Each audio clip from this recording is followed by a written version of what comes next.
দেশ media online Magura টক অনুষ্ঠান দেখছেন। আপনাদের সবাইকে স্বাগত জানিয়ে শুরু করছি আমার আজকের পর্ব। মাগুরায় বিএনপির গ্রুপিং, সাংবাদিকদের ভূমিকা ও জাতীয় রাজনীতি, এই সমস্ত বিষয় নিয়ে আমরা আলোচনা করব। মাগুরায় ঐতিহ্য, রাজনীতি এবং আন্দোলন, শহীদ প্রেসিডেন্ট জিয়াউর রহমানের এই মাটিতে গণতন্ত্রের ভিত্তি স্থাপিত। আজ সেই ঐতিহ্য বিপন্ন, বিএনপি বিভক্ত, দেশের রাজনীতি অস্থির, আইন শৃঙ্খলা চ্যালেঞ্জের মুখে। সাম্প্রতিক তারেক রহমানের বিবিসি বাংলা সাক্ষাৎকারের দেশে প্রত্যাবর্তন, বুলেট প্রুফ গাড়ি, বেগম খালেদা জিয়াকে নিয়ে নির্বাচনে অংশগ্রহণ এবং সারা দেশে নির্বাচনী প্রচারণা, সবই আলোড়ন সৃষ্টি। দেশের সাম্প্রতিক অস্থিরতা, লঞ্চে আগুন, আন্তর্জাতিক বিমানবন্দর ও বিভিন্ন ফ্যাক্টরিতে আগুন এবং ক্রমবর্ধমান চাপ, আইন শৃঙ্খলার চ্যালেঞ্জ, জগন্নাথ বিশ্ববিদ্যালয়ের হত্যাকাণ্ড এবং জামাত এবং শিবিরের যে উত্থান, ভারতের বিষয়ে আওয়ামী লীগের ষড়যন্ত্র, এই প্রেক্ষাপটে আমরা আলোচনা করব মাগুরা বিএনপির অভ্যন্তরীণ বিভাজন, আইন শৃঙ্খলা ও আওয়ামী লীগের ষড়যন্ত্র ও নির্বাচন প্রস্তুতি। আমাদের সঙ্গে রয়েছেন জনাব আহসান হাবিব কিশোর, মাগুরা জেলা বিএনপির যুগ্ম আহ্বায়ক। আমাদের সাথে রয়েছেন আক্তার হোসেন, মাগুরা জেলা বিএনপির যুগ্ম আহ্বায়ক।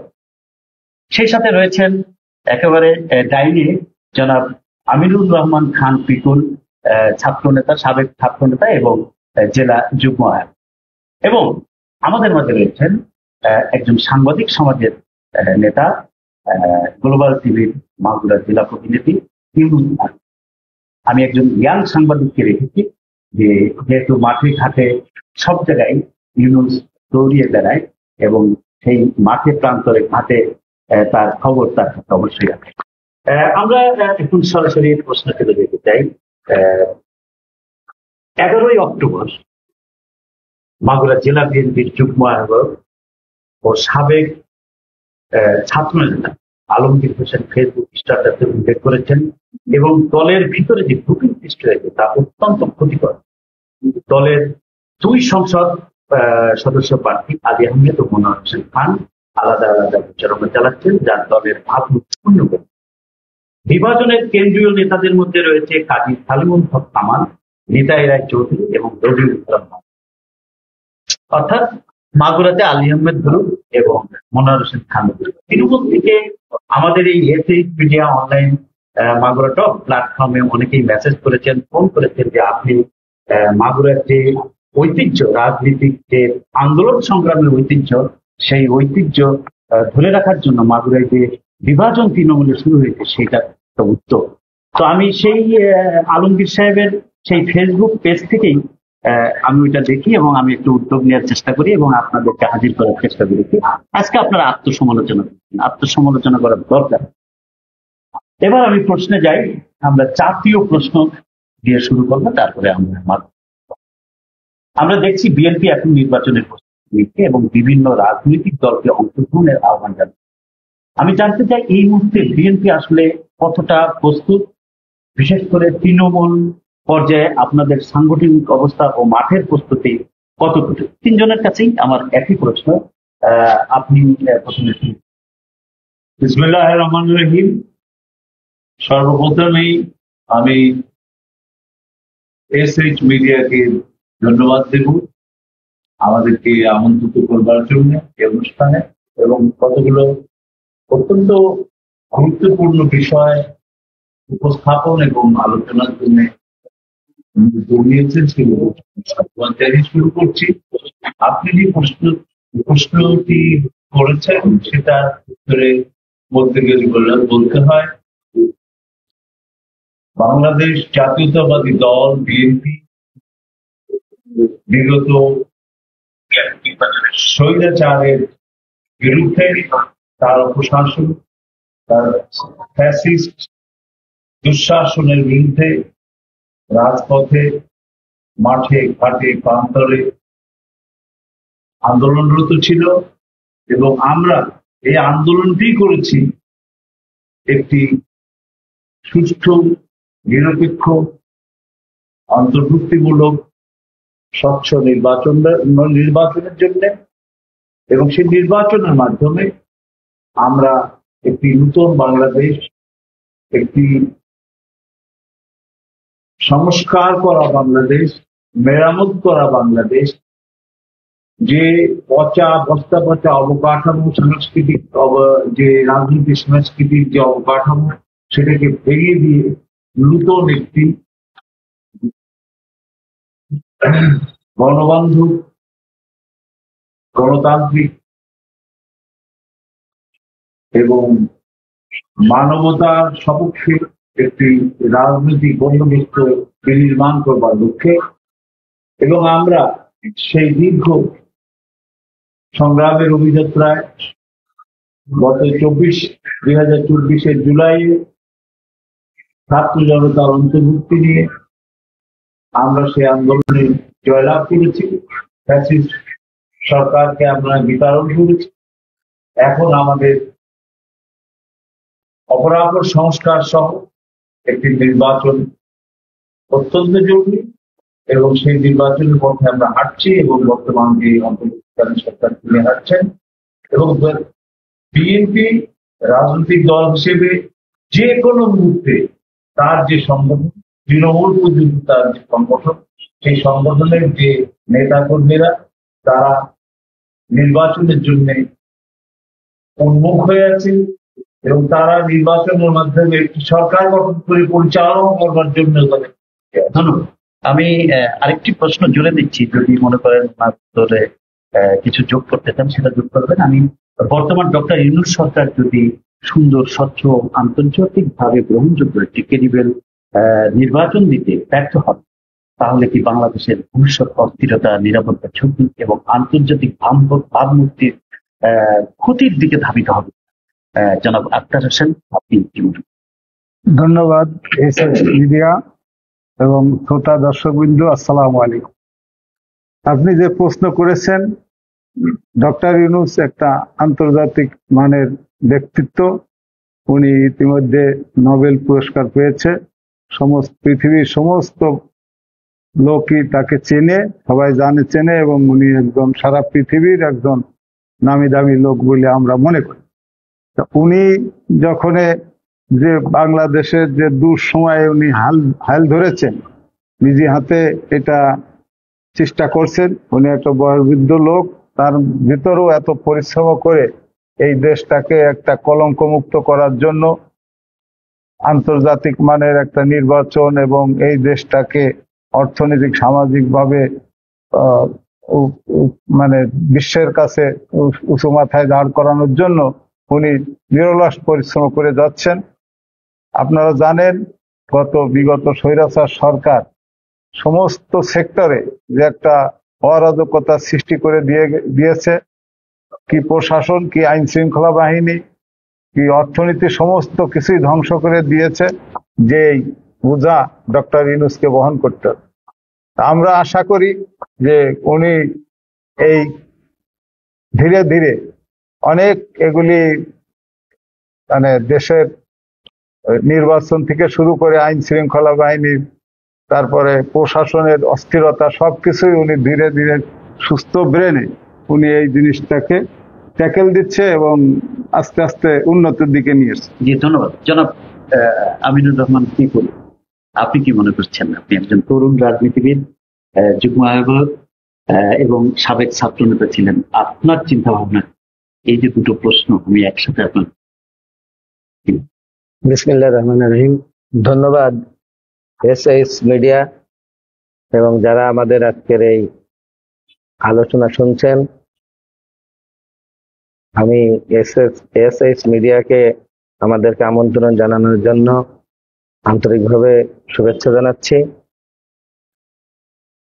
এখানে আপনি যেটা বললেন যে বিএনপি আজকে যদি ডক্টর ইউনূস সরকার আগামী দিনের এই নির্বাচন ব্যর্থ হয়, তাহলে বাংলাদেশের পরিস্থিতি কি হবে? সত্যি কথা বলতে যে আমরা বিএনপি দীর্ঘ 17 বছর বাংলাদেশে গণতন্ত্র পুনরুদ্ধার এবং ভোটের অধিকার পুনঃপ্রতিষ্ঠা করার লক্ষ্যে আন্দোলন সংগ্রাম করেছি এবং এই আন্দোলন সংগ্রাম করতে গিয়ে আমাদের ভারপ্রাপ্ত চেয়ারম্যানের নির্দেশনায় আমরা সারা বাংলাদেশে এই আন্দোলন সংগ্রাম করতে গিয়ে আমাদের নেতাকর্মীরা গুম হয়েছে, খুন হয়েছে, পঙ্গুত্ব বরণ করেছে। আমাদের হাজার হাজার নেতাকর্মী নির্বিচারে জেল খেটেছে। আমরা বিভিন্ন সময় হামলা মামলার আসামি হয়েছি। আমরা দীর্ঘ 15-16টি বছর আমরা ঘরে ঘুমাতে পারিনি, জেলখানা এবং অন্যের বাড়িতে, কখনো বাগানে আমরা ঘুমিয়েছি। আজকে এই বাংলাদেশটাকে আপনারা সবাই অবগত আছেন, দেশবাসী অবগত আছে যে দীর্ঘ 16-17টি বছর এই বাংলাদেশটাকে, বাংলাদেশের গণতন্ত্রকে রুদ্ধ করে বাংলাদেশে এক দখলদার বাহিনী বাংলাদেশের রাষ্ট্রীয় ক্ষমতাকে দখল করে বাংলাদেশের মানুষের গণতন্ত্রকে হরণ করেছে এবং ভোটার অধিকারকে বন্ধ করে দিয়েছিল। আমরা, আমাদের নেতা, আমাদের ভারপ্রাপ্ত চেয়ারম্যান, বিশ্ব নন্দিত জননেতা জনাব তারেক রহমানের নেতৃত্বে এদেশে আবার গণতন্ত্র পুনরুদ্ধার হয়েছে, কিন্তু আমাদের ভোটের অধিকার বাস্তবায়ন হয় নাই। এবং আমরা যে ভোটের অধিকার বাস্তবায়নের জন্য, আপনাদের মনে আছে, বাংলাদেশে ভোটের অধিকার বাস্তবায়ন হয়নি বিধায় এদেশে 71 সালে মুক্তিযুদ্ধ হয়েছে। আবার এখন সেই ভোটের অধিকার বাস্তবায়ন করার জন্য যখন বাংলাদেশ প্রস্তুতি গ্রহণ করেছে, ঠিক সেই মুহূর্তে বাংলাদেশকে একটি অস্থিতিশীল পরিস্থিতিতে নিয়ে যাওয়ার পরিকল্পনা শুরু হয়ে গেছে ইতিমধ্যেই। আপনাদের মনে আছে, আমাদের ভারপ্রাপ্ত চেয়ারম্যান 36 জুলাই 5ই আগস্টের পরে বাংলাদেশে, আমাদের যখন এদেশে কোনো সরকার ছিল না, প্রশাসন ছিল না, ওনার নির্দেশনায় আমরা সারা বাংলাদেশে থানা পাহারা দিয়েছি, মানুষের বাড়ি পাহারা দিয়েছি, হিন্দু ধর্মাবলম্বীদের যাদের মন্দির, তাদের পাড়া আমরা পাহারা দিয়েছি, যে দেশে যাতে অস্থিতিশীল কোনো পরিবেশ সৃষ্টি না হয়। আপনি কি এখন মনে করছেন যে নির্বাচনের জন্য বিএনপি সম্পূর্ণ প্রস্তুত? ইনশাল্লাহ আমরা আলহামদুলিল্লাহ আমরা নির্বাচনের জন্য সবসময় প্রস্তুতি ছিলাম। যে একটি নির্দলীয় নিরপেক্ষ তত্ত্বাবধায়ক সরকারের অধীনে লেভেল প্লেইং ফিল্ডে নির্বাচনের জন্য বিএনপি সবসময় প্রস্তুতি ছিল, এখন না। ধন্যবাদ। জনাব ইউনূস, আপনি একজন ইয়াং এনার্জেটিক সাংবাদিক, আপনি গ্লোবাল ফ্রন্টে কাজ করছেন, আপনি বিভিন্ন তৃণমূলে বিভিন্ন ভাবে জনগণের সাথে কাজ। এই যে আমরা দেখতে পাচ্ছি দীর্ঘদিন ধরে ভোটের প্রচারণা শুরু হয়েছে মাগুরাতে, এবং খুবই উৎসব মুখর পরিবেশ, যার যার জায়গা থেকে প্রচারণা শুরু করছে, এবং তারেক জিয়াকে দফা বাস্তবায়নে বিএনপি নেতৃবৃন্দ কাজ করছে, তথা স্বতন্ত্র প্রার্থী আছে বা যারা নামে শেষের কান্ডাকাটি একাধিক প্রার্থী আছে। আপনি কি মনে করেন বিএনপি এই মুহূর্তে প্রস্তুত বা আইন শৃঙ্খলা পরিস্থিতি? আপনি ধন্যবাদ।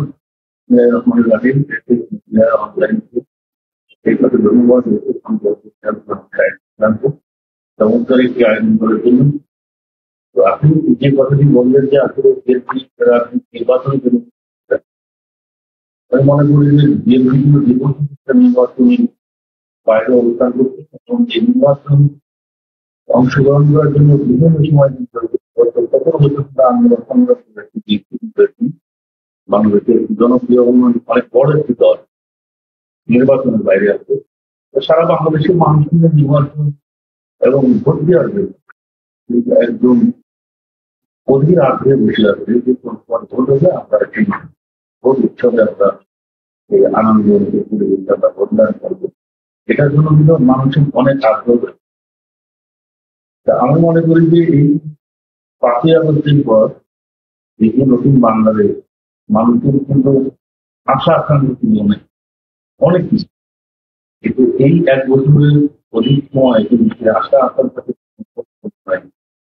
আপনি আইন শৃঙ্খলা বাহিনীর পরিস্থিতি শুরু করে সব বিষয়ে কিন্তু এখনো কিন্তু নির্বাচন চলছে। আমি যেটা মনে করি যে নির্বাচন দেওয়ার মতো এখন নিরাপত্তা এবং এই আইন শৃঙ্খলা পরিস্থিতি জি ধন্যবাদ। আমি এখন আসতে চাই জনাব হাসানাবুল কিশোর আপনার কাছে। আমি এখন মাগুরার রাজনীতি আসতে চাই। মাগুরা জেলা বিএনপির বিভাজন কোথা থেকে শুরু হলো এবং এর প্রভাব দলের ভাবমূর্তি কতটা, কর্মীদের কিভাবে ভাবমূর্তি কতটা ধরে রেখেছে। তো এই যে আপনাদের একজন নারায়ণগঞ্জের ছাত্র নেতা ছিলেন কিন্তু আলমগীর সাহেব, তিনি ফেসবুক দীর্ঘ স্ট্যাটাস দিয়েছেন এবং কয়েক হাজার শেয়ার হয়েছে এবং এটা ব্যাপক সারা পড়েছে। এরকম একটা স্ট্যাটাস শুধু না, দলের ভিতর থেকে উদ্যোগ নেওয়া উচিত মনে করি। আপনি কিভাবে দেখবেন আজকে নির্বাচন কোথা থেকে শুরুটা যদি বলেন।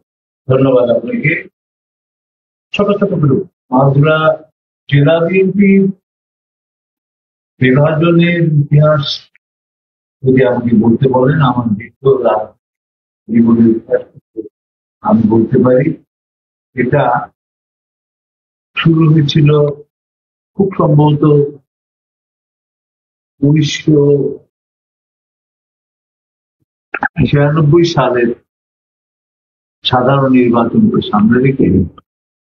তখন আমাদের নেতা ছিলেন জনাব বাংলাদেশ জাতীয়তাবাদী দলের থাকাকালীন স্থায়ী কমিটির সদস্য এবং কয়েকবারের নির্বাচিত সংসদ সদস্য ও মন্ত্রী জনাব মেজর জেনারেল মজিদুল হক। ওই সাধারণ নির্বাচনে অত্যন্ত দুঃখজনকভাবে মাগুরা জেলা বিএনপিতে তীব্র বিভাজনের সৃষ্টি হয় এবং সেই বিভাজনের ফলশ্রুতি স্বরূপ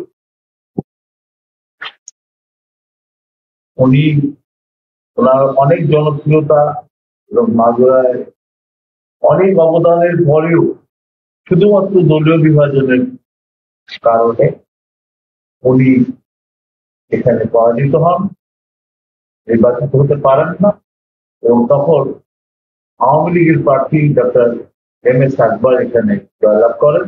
এটা সুস্পষ্ট একটি বিভাজনের ফলশ্রুতি হিসেবে আমরা দেখেছি এবং মনে করি সেই থেকে এই বিভাজন। তারপরে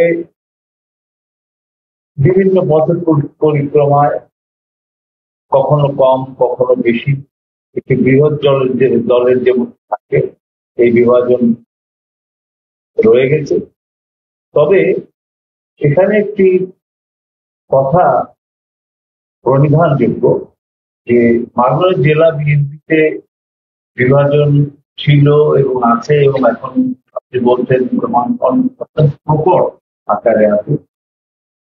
খুব সম্ভবত আমি আলমগীর সাহেবের আপনাদের যে তৃণমূল আমার নেতা কর্মী আছে তাদের আলমগীর সাহেবের মতামতের সাথে আমি একমত।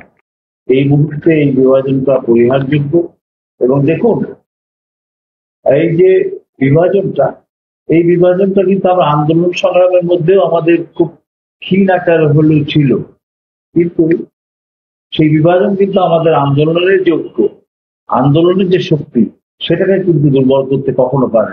আমরা কিন্তু একসাথে যুদ্ধ করেছি, একসাথে মাঠে ঢুকেছি, একসাথে জেল খেটেছি নেতাকর্মীরা, একসাথে পালিয়েছে, একসাথে অনেকে মৃত্যুবরণ করেছে, আহত হয়েছে।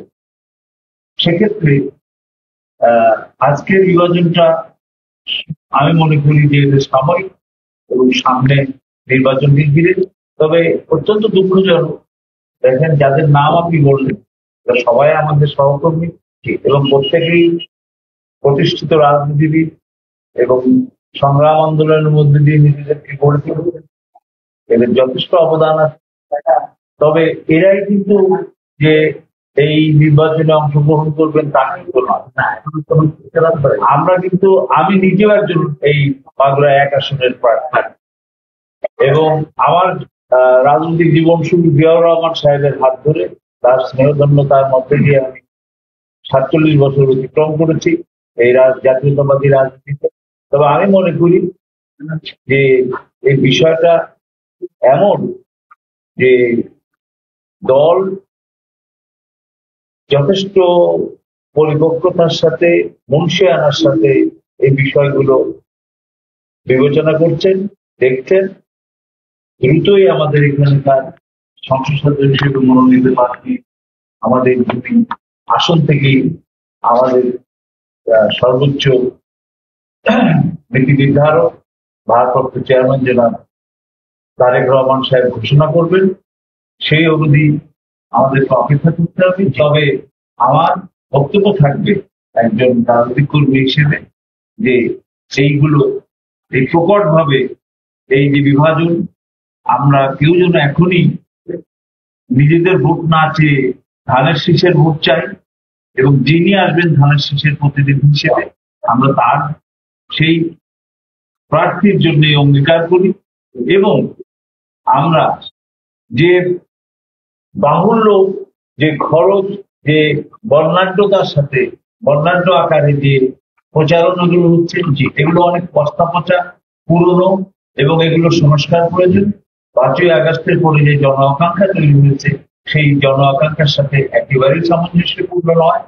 আমাদেরকে এই বিরাট বহর নিয়ে, এই মোটরকেট নিয়ে, গাড়ি বহর নিয়ে, মোটরসাইকেল বহর নিয়ে রাস্তায়, ঘাটে, বাজারে, মাঠে বিশৃঙ্খলা সৃষ্টি না করে, জনদুর্ভোগ সৃষ্টি না করে আমরা যেমনটি করে আসছিলাম, মানুষের কাছে যাচ্ছিলাম আন্দোলনের সময়, ঠিক একইভাবে সন্তর্পণে কিন্তু বিনয়ের সাথে আমরা কাকে এই বর্ণাঢ্য মিছিল দেখা, কাকে ভয় দিচ্ছি বা কাকে সঙ্গে জাগানোর জন্য আহ্বান করছি? এরা তো জনগণ, এরা ভোটার, এদের কাছে যেতে হবে অত্যন্ত বিনয়ের সাথে। এদেরকে ভয় দেখিয়ে পুরোনো ধাঁচে আমি নিজেও এই ধরনের এই প্রচারণার সম্পূর্ণ বিপক্ষে। আমি চাই এই রাজনৈতিক সংস্কৃতি বিলোপ হোক, এবং 5ই আগস্ট গত জুলাই অভ্যুত্থানের মাধ্যমে দিয়ে যে মানুষের ভিতরে যে নতুন সংস্কৃতির রাজনীতি গড়ে ওঠার যে স্বপ্ন উঠে এসেছে, সেই স্বপ্নের সাথে মিল করে আমরা আমাদের আগামী রাজনীতি নির্মাণ করবো, সেই আহ্বান আমি সকলকে রাখবো। আমার দলীয় নেতা কর্মীদেরকেও আমি সেটাকে অনুধাবন করবার জন্য সবিনয় অনুরোধ করি। ধন্যবাদ। জনাব আখতার হোসেন, আপনি একজন প্রবীণ রাজনীতিবিদ, মাগুরায় পরিচ্ছন্ন রাজনীতি, এবং আপনারা এখানে আছেন দুজন সিনিয়র এবং একজন তরুণ প্রজন্ম। আমি বিনয়ের সহিত জানতে চাই যে দেখুন, মাগুরা 2-এ হ্যাভিওয়েট প্রার্থী কেন্দ্রীয় রাজনীতি ভাইস চেয়ারম্যান বিএনপি বাবুল জায়গা, এদিকে সাবেক কাজী সালিম কেন্দ্রের রাজনীতির সাথে, সেই সাথে যুক্ত হয়েছেন রবিউল ইসলাম দক্ষিণ সদস্য। এই যে 3জন প্রার্থী ধানের শীষের পক্ষে ভোট চাচ্ছেন, এবং অনেক সময় আমরা দেখতে পাচ্ছি ব্যক্তিগত আক্রমণ, অনেকে যে ব্যক্তিগত আক্রমণ, আবার এখানেও আমরা দেখতে পাচ্ছি একই দলের 2জন পদে আছেন আহ্বায়ক এবং সদস্য সচিব, তারাও আলাদা আলাদা, কিন্তু ভোট কিন্তু একজনের যাচ্ছে ধানের। সেটাও আমরা লক্ষ্য করি, সেটা কিন্তু না বলি সেটা ভুল হয়। এই যে প্রচারণা, এই যে পদক্ষেপ উনি বললেন, মোটরসাইকেল মহড়া হয়, এই যে পুরনো কৌশল, এখান থেকে আমাদের আসলে বেরোয় আসা উচিত কিনা, বা এই দলের ভাবমূর্তি কতটা নষ্ট হচ্ছে বলে আপনি মনে করেন, বা আমাদের কি করা উচিত আসলে? ধন্যবাদ। আমি একটা পজিটিভ হিসাবে দেখছি, কারণ একাধিক প্রার্থী আছে মাঠে, তারা বিভিন্ন জায়গায়, ধরেন আজ 17 বছর বিএনপি বা জনগণ, মানে বাংলাদেশের সমস্ত জনগণ ভোটাধিকার থেকে বঞ্চিত আছে। বিশেষ করে এই 17 বছর যত তরুণ ভোটার হয়েছে, তারা কোনো ভোট দেওয়ার অধিকার পায়নি। এই তারুণ্যের যে একটা উচ্ছ্বাস, 17 বছর পরে যে বিএনপি নামের সর্ববৃহৎ গণতান্ত্রিক দল, সেই দল নির্বাচনে যাওয়ার জন্য যে প্রস্তুতি নিয়েছে, একাধিক প্রার্থী থাকবে, বড় দল, এইটাই স্বাভাবিক, এবং তাদের এই প্রচারণা মাধ্যমে এই দলের অবস্থানকে জানান দেওয়া হচ্ছে। সেখানে ধরেন কেউ কারোর প্রতি আক্রমণাত্মক কথা বললে সেখানে আপত্তি থাকার কথা। যদি সবাই ধানের শীষের ভোট চেয়ে থাকে, তাহলে এটা আমি ইতিবাচকই মনে করি। আর এই যে মোটর সাইকেলের কথা বলছেন, এই তরুণ যারা 17 বছর ভোট দিতে পারে নাই, তাদের একটা মানে আনন্দের বহিঃপ্রকাশ হিসাবে তারা বিভিন্ন জায়গায় যাচ্ছে, জনগণের কাছে যাচ্ছে। হয়তো এটা ধরেন এই 17 বছরের তাদের যে একটা চাহিদা, সেই চাহিদার বহিঃপ্রকাশ। এখন দেশে আমরা কাম্য করব যে যেভাবে প্রার্থী এত বড় দল 5টা 7টা প্রার্থীও থাকতে পারে, বিভিন্ন কায়দায় প্রচারণা করতে পারে, তারা ধানের শীষের বাইরে না যাক। আমরা যাকে প্রার্থী হিসাবে ঘোষণা দেবে কেন্দ্র, আমরা সবাই সেই প্রার্থীর পিছনে আবার চলে যাব। আশা রাখি এখানে কোনো বিভাজন থাকবে না। নির্বাচনের সময় কেন্দ্র যাকে নমিনেশন দেবে তার পিছনেই সবাই থাকবে বলে আমার বিশ্বাস। জনাব ত্রিকুল খান, সামগ্রিকভাবে আপনি কি দেখছেন এই যে আলোচনাটা হল? বিষয়টা হচ্ছে আমাদের দলের নেতাকর্মী আমরা দীর্ঘ 14 সাল, 18 সাল এবং 23 সাল এই নির্বাচনে আমরা অংশগ্রহণের থেকে আমাদেরকে বাইরে রাখা হয়েছে। আমাদের তরুণ প্রজন্ম যাদের বয়স এখন 18 থেকে 25, 30, এরা নির্বাচন কি এরা জানে, যার কারণে আগামী যে নির্বাচন হবে এই নির্বাচনকে ঘিরে বিএনপি হচ্ছে একটা বাংলাদেশের সর্ববৃহৎ রাজনৈতিক দল এবং ইতিমধ্যে সারা বিশ্বের কাছে প্রমাণ করেছে বিএনপি উদার গণতান্ত্রিক এবং বিশ্বের একটি গণতান্ত্রিক দলের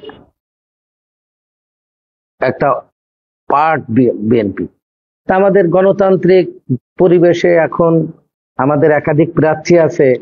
আমাদের নেতাকর্মীরা ধানের শীষের পক্ষে প্রচারণা করবে। আমাদের নেতা তারেক রহমানের, ভারপ্রাপ্ত চেয়ারম্যান জনাব তারেক রহমানের যে 31 দফা, এইটা নিয়ে কিন্তু আমরা যাচ্ছি মানুষের কাছে। কিন্তু এখানে আমাদের প্রতিযোগিতা থাকবে বৃহত্তর দলে, এখানে কোনো প্রতিহিংসার নাই, যেটাকে আপনারা সাংবাদিকরা বা আপনারা বা অনেকেই বলার চেষ্টা করছে এটা গ্রুপিং। এটা গ্রুপিং না, এটা গ্রুপিং না। কারণ আমাদের বাংলাদেশের এই নির্বাচনটাকে বানচাল করার জন্য পতিত স্বৈরাচার, তার সাথে বাংলাদেশে আরো কিছু রাজনৈতিক দল যোগ হয়ে নির্বাচনটাকেই বানচাল করতে চায়। বাংলাদেশে যদি এই মুহূর্তে নির্বাচনের কোনো বিকল্প নাই, নির্বাচিত সরকার ছাড়া একটা এইরকম সরকার দীর্ঘদিন থাকলে বাংলাদেশের কিন্তু ভয়াবহ পরিস্থিতির রূপ নেবে এবং এইটাই চাচ্ছে অন্যান্যরা। আর আলমগীর ভাই যেটা বলছে, আপনি বললেন, এটা সাথে আমি সম্পূর্ণ একমত না। কারণ আমরা নির্বাচনের প্রচারণায় থাকব, আমরা প্রতিযোগিতায় থাকব। আমরা ইতিমধ্যে প্রমাণ করেছি বিগত দিনে ফ্যাসিবাদ বিরোধী যত আন্দোলন হয়েছে 15-17 বছর, আমরা কিন্তু ঐক্যবদ্ধ হয়ে তারেক রহমানের নির্দেশনা মেনেই সেটা প্রতিহত করেছি। ইভেন 36 জুলাই, 5ই আগস্ট পর্যন্ত। এবং আগামী নির্বাচনেও আমাদের নেতা, আমাদের ভারপ্রাপ্ত চেয়ারম্যান, উনি বাংলাদেশটাকে, বিএনপিকে এত ঐক্যবদ্ধ করেছে এবং বাংলাদেশকে উনি ঐক্যবদ্ধ করেছে যে দেখেন 2023 সালে 7 জানুয়ারি নির্বাচনের আগে তারেক রহমানের একটা ইশারায় বাংলাদেশের মানুষ ভোট কেন্দ্রে যায় নাই। অনলি 2%, 3%, সর্বোচ্চ 7% ভোট কাস্টিং হয়েছে বাংলাদেশে। তাহলে তারেক রহমানের নির্দেশনা সারা বাংলাদেশ ঐক্যবদ্ধ, আমরা তো ঐক্যবদ্ধ আছি। আগামী দিনে তারেক রহমান মাগুরা 1 এবং 2-এ যাকেই ধানের শীষ দেবে আমরা সবাই ঐক্যবদ্ধ সেখানে কাজ করবে। এতে আপনি দেখবেন, প্রমাণ করে নেবেন। আর এই মাঠে যেমন জামাত ইসলাম, তাদের দলের একজন প্রার্থী আরো 6 মাস আগে ওই 6 তারিখে প্রার্থীতা ঘোষণা হয়ে গেছে, দিয়ে তারা তাদের মতো কাজ করছে। আমাদের তো এত বড় দলে একজন প্রার্থী না। আবার ওনরা যে ইসলামের অপব্যাখ্যা দিচ্ছে মানুষের কাছে, আমরা যদি মাঠ ছেড়ে দেই তাহলে তো না, মাঠ ছেড়ে দেই, আমরা যদি তারেক রহমানের 31 দফা নিয়ে মাঠে না যাই, তাহলে মানুষ তো ভাববে বিএনপি নাই, জামাতি বাংলার এসে, এবং আমাদের নিয়ে তারা নানা রকম অপপ্রচার করছে। জি, আমি আসলে আমার কথা না এটা, আপনি দেখেন আপনাদের অনেক নেতাকর্মী আছে যারা তৃণমূলে আছে, তাদের ফেসবুক স্ট্যাটাস বা কমেন্ট এগুলো কিন্তু আমরা দেখি, পড়ি, বিশ্লেষণ করি। যেহেতু সাংবাদিক সমাজের কথা আপনি উঠালেন, আমাদেরও নিজেদের অনেক ভুল আছে, আমাদেরও অনেক ত্রুটি আছে সাংবাদিক সমাজে। আমরা দেখেন জাতীয় টেলিভিশন গুলোতে যে আলোচনা হচ্ছে, আমরা কিন্তু আজকে সেগুলো সমসাময়িক বিষয় নিয়েই আলোচনা করছি। সাথে আমাদের মাগুরা গান, যে আমাদের মাগুরার সাংবাদিক সমাজ কিন্তু যথেষ্ট ভূমিকা রেখেছে আপনাদের 24শে আন্দোলনের সময়। তার আগে পরিবেশটা একটু অন্যরকম ছিল, অনেকে নিউজ করতে চায়নি, ভয় পেয়েছে। কিন্তু আপনি খেয়াল করে দেখেন কেউ না কেউ দাঁড়িয়েছে। আমি একটা ছোট্ট টক শো করেছি আপনাদেরকে নিয়ে, এটা এর জন্য আমার অনেক ঘাত প্রতিঘাত সহ্য করতে হয়েছে। কেউ দালাল বলে, এখনো আবার কেউ বলে টাকা সমাজকে। কিন্তু বিশ্বাস করেন ভাই, আমি সমাজের জন্য করতে চাই। আমরা তো সমাজের দর্পণ। আপনারাই বলেন সাংবাদিকরা একটা পিলার, গণতন্ত্রের পিলার। এই যে মাগুরার সাংবাদিক সমাজ যথেষ্ট আপনাদের সাপোর্ট করে, কিন্তু আমাদের ভিতরে অনেক দুষ্ট সাংবাদিক আছে। তো যেহেতু সাংবাদিক সমাজের একজন প্রতিনিধি আছে, আপনি আসলে কিভাবে দেখছেন হাতে গোনা কয়েকজন সাংবাদিকের জন্য আমাদের কিন্তু মাগুরার সাংবাদিক সমাজে কিন্তু একটা ব্যাপক বাইরের মানুষ কিন্তু এগুলো বোঝে যে মাগুরার সাংবাদিক। হ্যাঁ, আপনি আসলে কিভাবে দেখবেন যে একজনের বিরুদ্ধে একজন লিখে, আচ্ছা ঠিক আছে ওনার বিরুদ্ধে লিখবেন, ওনার যার বিরুদ্ধে লেখলেন বা যার পক্ষে লেখলেন ব্যালেন্স করেই লেখেন, শুধু একজনেরটাই লিখতে হবে, একজনেরটাই আমরা নিয়ে এই যে ফেসবুক স্ট্যাটাস গুলো আমরা কারণে অকারণে, সময় নেই অসময় নেই, কিন্তু মানুষ তো মনে করে যে আমরা সাংবাদিক। এটা আমাদের সাংবাদিকদের মানে আসলে আমাদের কি করণীয়, এটা আমাদের নিজেদের আসলে সংশোধিত হওয়ার দরকার আছে। আপনি কি মনে করেন? ধন্যবাদ। চমৎকার একটি আমি মনে করি যে প্রত্যেকটা কাজেরই কিন্তু রুলস এন্ড রেগুলেশন এবং কোড অফ কন্ডাক্ট রয়েছে। যেমনই আপনি বললেন যে সাংবাদিকতা কিন্তু একটা ব্যাপক এবং একটা বিষয়। এই বিষয়ের উপরে অনার্স মাস্টার্স এবং ডক্টর পিএইচডি কোর্স আছে, যেখানে এত পড়াশোনা আছে, একটি ব্যাপক বিষয় আছে। সাংবাদিকতা বিষয়ে মাস্টার্স এই দ্বিতীয় বর্ষে আছে, মাস্টার্স করতে ঢাকাতে পিআইইউতে। তো এইখানে আসার মানে আগে একরকমের ভাবতাম সাংবাদিকতা নিয়ে, এইখানে আসার পরে আমি সাংবাদিকতা বিশাল ব্যাপার। বলা হয় সাংবাদিকদের বলা হয় যে ন্যাশনাল, একটা জাতির চতুর্থ স্তর। আইন, বিচার এবং শাসন বিভাগের পাশাপাশি এই যে তিনটা শক্তিশালী যে অর্গান সরকারের, এই অর্গানকে প্রশ্ন করার এবং এদের জবাবদিহিতার মধ্যেই আসায় আমাদের আজকের এই আয়োজন। সাংবাদিকতা কিন্তু এই যে তিনটা বিভাগকে প্রশ্ন করা, যা আমরা জানি যে ক্ষমতাকে করতে হবে সাংবাদিকতা। জি, এই সাংবাদিকতা কিন্তু একটু ছোটখাটো বিষয় না, কিন্তু আমরা এখন দেখি যে সোশ্যাল মিডিয়ায় যে ফেসবুক যে প্ল্যাটফর্ম আমরা দেখি, এইখানে সবাই সাংবাদিক। মানে যে পড়াশোনা জানে না, আন্ডার ম্যাট্রিক, যে আমাদের স্কুলে যায়নি সেও সাংবাদিক, আবার যে মাস্টার্স পাস করে সাংবাদিকতা করছে সেও সাংবাদিক। এই সোশ্যাল মিডিয়ার কারণে মানে এখানে অবাধ মানুষ যে যার বিরুদ্ধে হিংসা এবং প্রতিহিংসার বশবর্তী হয়ে দল বিদলের বিপক্ষে পক্ষে বিভিন্ন ধরনের মানুষের স্বাধীনতা আছে এখানে পোস্ট করা, যে কোনো একটা বিষয় নিয়ে লেখা।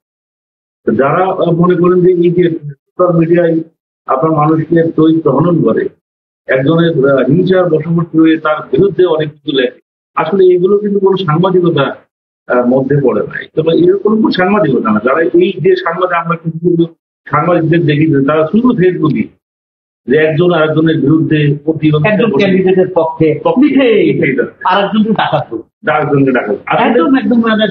মানুষের আবার একজন ভাই দাঁড়িয়েছে আরেক ভাইয়ের বিপক্ষে লিখতেছে সাদাবাদ অমুক সমক, তোমাদের কি এভিডেন্স আছে? আমি আপনাকে বলি যে এই যে কথাগুলো লিখতেছে, আসলে এগুলো লেখার কোনো রাইটস এবং এই সোশ্যাল মিডিয়া এগুলো দেওয়ার কোনো নিয়ম সাংবাদিকতার ইথিক্সের মধ্যে তারা লেখে, এরকম আসলে কোন সাংবাদিকতা না, এটা সাংবাদিকতা এবং উদ্দেশ্য প্রণীত সাংবাদিকতা। মানে এদের কারণে সাংবাদিকদের দুর্নাম হচ্ছে, সুনাম নষ্ট হচ্ছে। আমি মনে করি আপনারা যারা প্রকৃত সাংবাদিক, এই অপসাংবাদিকদের বিরুদ্ধে আপনাদের একটা অবস্থান নেওয়া উচিত। আমি কিন্তু একটা সেগমেন্টই দেখেন, আপনি যখন সাংবাদিকদের কথা বললেন, আমি কিন্তু মানুষকে আগে মনে করি যেমন ওই যে সময় আপনার এই সাংবাদিকতার বিষয়ে কোনো আইন কানুন কোনো কিছু নাই, সাংবাদিকদের এত রেসপেক্ট করতো যে মানুষ একসময় মনে করতো সাংবাদিকতা যারা করে তারা সাংবাদিক, তারা কোনো অন্যায় কাজ করতে পারে এরকম মনে করা হতো। এবং আপনি জানেন যে প্রেস কাউন্সিলের যে আইন আছে, সে আইনে মনে করেন একজন সাংবাদিক অন্যায় করলে তার কোন শাস্তির বিধান, এখানে সর্বোচ্চ তাকে তিরস্কার করা যাবে, এরকম চাই। আর আরেকটা বিষয় হচ্ছে যে সাংবাদিকতার যে একটা নীতিমালা থাকে, এই যে বারবার এই ঘোষণা নীতিমালা তৈরি করা হয়, কিন্তু এটাকে সংসদে কিন্তু আইন আকারে পাস করতে দেয় না। কিছু সাংবাদিক আছে যারা, যেমন ধরেন ইদানিং একটা আইন পাস হচ্ছে যে not less than degree pass, degree পাসের নিচে কেউ সাংবাদিকতা করতে পারবে না, মানে স্নাতক ডিগ্রি থাকতে হবে ন্যূনতম। কিন্তু এই আইন যেগুলো খসড়া অবস্থায় পড়ে আছে অনেকদিন কিন্তু পাস হচ্ছে না।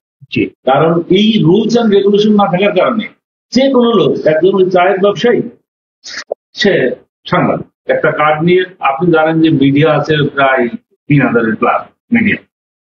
আমাদের মাগুরাতে যদি প্রত্যেকটা মিডিয়ার একজন করে মেম্বার থাকে বা প্রতিনিধি থাকে, তাহলে 3000 সাংবাদিক থাকে। যে কোনো লোক যে কোনো জায়গায় একজন অখ্যাত একটা পত্রিকায় যে কিছু টাকার বিনিময়ে একটা কার্ড নিয়ে এসে সাংবাদিক, একটা মোবাইল আছে, সে সাংবাদিক। সে এসে কি করে, সাংবাদিকতা আপনি জানেন যে অবসর সাংবাদিকতায় যেমন বেতন ভাতার সুযোগ খুবই কম মিডিয়ায় আছে। সে কি করে, তার ইনকামে চলার উৎস সে কার্ড নিয়ে এসে সেইটাকে ঢাল হিসেবে, তখন সে এটা যখন অ্যাপ্লাই করে মাসে, তখন তাকে নানান ভাবে মানে বাইশ হতে হয়, একজনের পক্ষে বলতে হয়, সাংবাদিক সমাজের উপরে। এটা একটা সাংবাদিকতা বিরাট একটা অন্তরায় এবং বাধা আমি মনে করি। এটাকে আমরা বারবার চেষ্টা করছি যে এটাকে একটা আইনের মধ্যে নিয়ে আসা, একটা জেলা পর্যায়ে। কিন্তু আসলে এটা জেলার যে নীতি নির্ধারক যারা আছেন, জেলা প্রশাসক, অন্যান্য যারা আছে, তারা কিন্তু আসলে সাংবাদিকতা যারা করে তাদের বিরুদ্ধে যে কোনো কিছুই অবস্থা নিতে চায় না, তারা কোনো অ্যাকশনই নিতে চায় না। মানে আসলে সাংবাদিকদের কথা বলবো, কোন সময় কি আমার এই হবে, এই ভয়ে আসলে নিয়ন্ত্রণই হচ্ছে না। তা আমরা চাই যে আসলে এই রুট সাংবাদিকতা আমরা তো শুরু থেকেই মাগুরা রিপোর্টার দিয়ে আমরা একটা আইন তৈরি করছি যে আমরা কোনো ডিগ্রি পাশে নিজে কাউকে সাংবাদিকতা আনবো না, এবং যারা প্রকৃত সাংবাদিক, কার্ডদারি না, প্রকৃত যারা সাংবাদিকতা করে তাদেরকেই শুধু সাংবাদিকতা করার সুযোগ এবং আমাদের এই সম্ভাবনা আমরা নিয়ে আসবো। আমরা এরকম। ধন্যবাদ জনাব আহসান কিশোর, আপনি একজন বিজ্ঞজন ব্যক্তি, গ্রহণ রাজনীতিবিদ, আপনার অনেক অভিজ্ঞতা, আপনি জাতীয় রাজনীতির সাথে যুক্ত আছেন, সেন্ট্রালে আইন এবং বৈদেশিক কূটনীতি নিয়েও আপনি কাজ করেন, আন্তর্জাতিক সম্পর্ক বিভাগ নিয়ে। সেক্ষেত্রে আপনার অনেক সাংবাদিকদের সাথে জানাশোনা, আসলে আমাদের কি করণীয় আছে, আপনি কি এই বিষয়ে কিছু বলতে চান? দেখেন, এটা খুব একটা পার্টিনেন্ট কোশ্চেন। বাংলাদেশের ক্ষেত্রে এটা একটা বিরাট, আমাদের এই গণতান্ত্রিক আধুনিক রাষ্ট্র নির্মাণের ক্ষেত্রে এটা একটা বড় ধরনের একটা হুমকি বন্ধ। মানুষ, প্রশাসন, রাজনীতিবিদ কেউই কিন্তু সঠিক তথ্যটি জানতে পারেন না, সাংবাদিকদের সততা বা তাদের নিরপেক্ষতা ভ্রষ্ট হয়। সেক্ষেত্রে এটা আমাদের জন্য, সকলের জন্য একটা সমস্যা। হ্যাঁ, অবশ্যই আপনি ঠিকই বলেছেন, আমাদের দেশের সাংবাদিকদের যে মান, এখানে সাংবাদিক যেমনটি কেবলমাত্র বললেন, আমাদের সাথে অনেকাংশে একমত। এটার সাংবাদিকতার মানটাকে যদি সমুন্নত রাখতে হয়, সেখানে আইনের যেমন প্রয়োগের প্রয়োজন আছে, তেমন একটি সভ্য গণতান্ত্রিক সমাজে সবকিছু কিন্তু আইন দিয়ে নিয়ন্ত্রণ করা যায় না। সেক্ষেত্রে নাগরিক দায়িত্ব থেকে, সমাজের বিভিন্ন পেশা শ্রেণীর মানুষের থেকে যে দায়িত্ব দেশের প্রতি, জনগণের এবং প্রশাসনের প্রতি, এই দায়িত্ব বোধ থেকে কিন্তু যদি না আসে বিষয়গুলো, তবে এখানে সবচেয়ে বড় বাধা মফস্বল সাংবাদিকতা, যেটা এটা জাতীয় পর্যায়ে সাংবাদিকতা আমরা দেখেছি, 1 ডজনেরও বেশি চাটুকার, স্বৈরাচারের চাটুকার সাংবাদিক, যারা নিজেদেরকে একসময় বড় সাংবাদিক হিসেবে দাবি করত, যারা ওই ফ্যাসিস্ট হাসিনার সংবাদ সম্মেলনের জন্য সারা বছর অপেক্ষা করতেন, সেখানে যে চাটুকারী কতগুলো প্রশ্ন করে তার মনোরঞ্জন করে, তার অনুকম্পা ভিক্ষা করে তাদের নিজেরা বিত্ত বৈভাবে মানে প্রয়োজনটা মেটাতে, সেই সাংবাদিকরা এখন কিন্তু কারাগারে অনেকে আছে, অনেকে পালিয়ে গেছে। তো এটা আমাদের শুধু জাতীয় সমস্যা, শুধু না। আমার মনে আছে বা আপনারও খেয়াল আছে যে সাংবাদিক কয়েকজন মুসা শেখ, এরা কিন্তু এই রাজনৈতিক দলগুলোর পক্ষপাত। কোন রাজনৈতিক দলের ভিতর ভাঙন শুরু হয়েছে বা আরেক দলকে একসাথে করে একটা প্ল্যাটফর্ম তৈরি করবে, এই সাংবাদিকগুলো কিন্তু যাই হোক, আমি আর এই প্রশ্নে যাব না। আমি এখন আসতে চাই বিএনপির বিভাজন ও স্বতন্ত্র প্রার্থীর উত্থান তাহলে কি আওয়ামী লীগের জন্য সুবিধাজনক পরিস্থিতি বয়ে আনছে কিনা? এই যে অনেকে স্বতন্ত্র প্রার্থী হওয়ার চিন্তা ভাবনা করছে, ইসলামী দলগুলো যেভাবে প্রচার প্রচারণা করছে, সেই ক্ষেত্রে আওয়ামী লীগ কি কোনো দেখা যাচ্ছে যে বিএনপিকে ঠেকাতে আমরা শুনছি ষড়যন্ত্র হতে পারে, অন্য দলের সাপোর্ট দিতে পারে আওয়ামী লীগ। আপনি কি ভাবছেন? আওয়ামী লীগ একটা ষড়যন্ত্রকারী দল, ওদের সৃষ্টি হলো ষড়যন্ত্র মাধ্যমে। তো সেই হিসাবে তারা, আপনি বাংলাদেশ সৃষ্টির পরে দেখেছেন যে তাদের বাংলাদেশ শুরুর থেকেই তারা ষড়যন্ত্রের মাধ্যমে বিভিন্নভাবে নিজেরা লাভবান হয়েছে। তাদের কাছে দেশ বড় না, নিজেদের সম্পদ গড়ার জন্যই বাংলাদেশকে ব্যবহার করেছে। পার্শ্ববর্তী রাষ্ট্রকে তারা সুবিধা দিয়েছে, তারা দেশপ্রেমিক নয় এবং তারা সেই ষড়যন্ত্র জাল বিস্তর রেখেই গেছে, তারা বিদায় হয়েছে। এখানে ধরেন আমরা যারা বিএনপি, আমরা বড় গণতান্ত্রিক বৃহৎ দল, আমাদের ভিতরে কিন্তু ওইটা নাই। আমাদের ভিতর দেশত্ববোধ আছে, আমরা আত্মসমালোচনা করতে জানি। আপনি আগে বলেছেন আলমগীর আমাদের যুগ্ম আহ্বায়ক, সেনাপদ যুগ্ম আহ্বায়ক আলমগীরের একটা লেখা নেই। আমরা এইটাই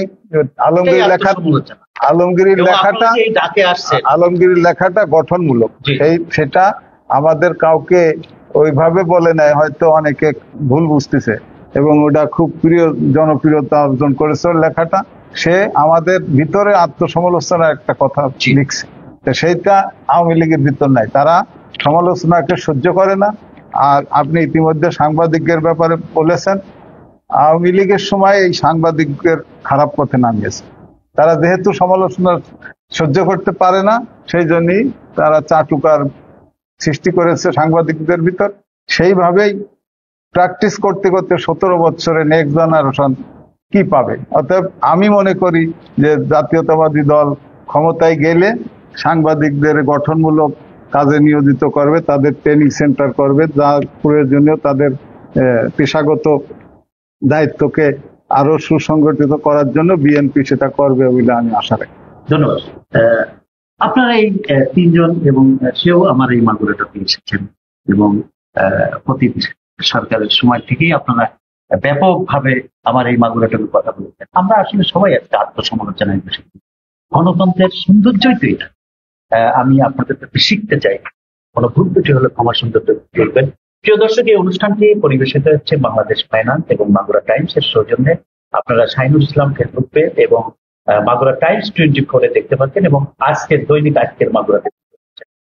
আমি যে প্রশ্ন করতে চাই জনাব আব্দুর রহমান খান, দেখেন দেশের অস্থিরতা, লঞ্চে আগুন, বিমান বন্দরের আগুন, ফ্যাক্টরিতে আগুন, এগুলো কি রাজনৈতিক ষড়যন্ত্রের অংশ কিনা বা বিএনপি কিভাবে মোকাবেলা করবে? সেই সাথে বর্তমান আইন শৃঙ্খলা পরিস্থিতিতে আসলে আপনারা কি সুন্দর সুষ্ঠু ক্রেডিবল নির্বাচন হওয়া সম্ভব কিনা?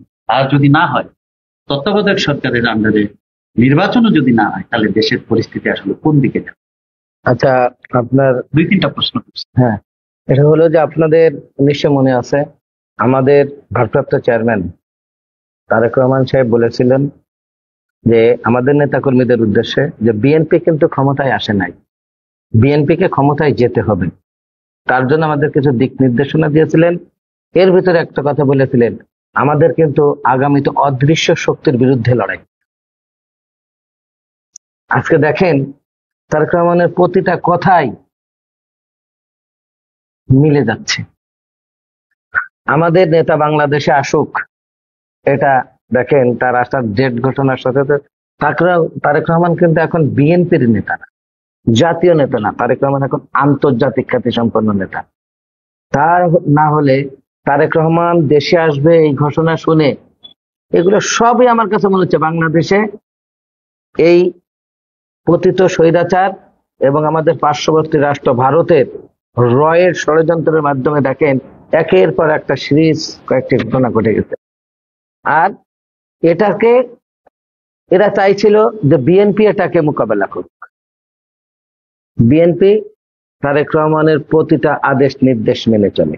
আপনি দেখবেন তারেক রহমানের নির্দেশনার বাইরে বিএনপির একদম তৃণমূল থেকে শুরু করে কেন্দ্র পর্যন্ত ওনার নির্দেশনা সবাই একদম, আমি দেখছি তো 99% আমরা ফলো করতেছে। অতএব আগামী নির্বাচন আমি মনে করি যে আমাদের বর্তমান যে ইউনূস সাহেবের সরকার, উনি সফলতার সাথেই নির্বাচন হবে, এটা তারা চেষ্টা করছে। এখন সরকার আছে, আপনি মনে করছেন হ্যাঁ প্রশাসন যেটা আছে এটা টোটালি আওয়ামী লীগের প্রশাসন।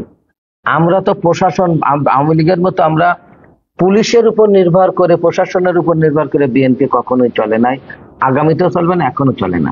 আমরা কিন্তু শেখ হাসিনার রেখে যাওয়া প্রশাসন দিয়েই নির্বাচনে যাচ্ছে। আমরা শেখ হাসিনা আমরা শুধু বলেছিলাম তার সব প্রশাসন থাকবে, শুধু একটা নির্দলীয় নিরপেক্ষ সরকারের অধীনে নির্বাচন চেয়েছিলাম আমরা এখন সেরকম পরিবেশ আছে, প্রশাসন জনগণের ভোটকে আটকাতে পারবে না। এবং নির্বাচনের দিনক্ষণ ঘোষণা হলে আমাদের নেতা, বিশ্বনন্দিত জননেতা, বিএনপির ভারপ্রাপ্ত চেয়ারম্যান জননেতা জনাব তারেক রহমান বাংলাদেশে আসবে ইনশাল্লাহ। উনি বাংলাদেশে আসার পরে দেশের পরিস্থিতি আমি মনে করি যে সম্পূর্ণ চিত্র পাল্টে যাবে এবং বাংলাদেশের নির্বাচনের পরিবেশ সৃষ্টি হবে। কারণ উনি দেশের বাইরে থেকে যতটা কন্ট্রোল করতে পারছে, দেশে আসলে তার থেকেও বেশি কন্ট্রোল হবে। আপনি একটা কথা বলছেন না, বুলেট প্রুফ গাড়ি, কারণ তারেক রহমান তো এখন বিএনপির নেতা, উনি তো আন্তর্জাতিক মানের নেতা।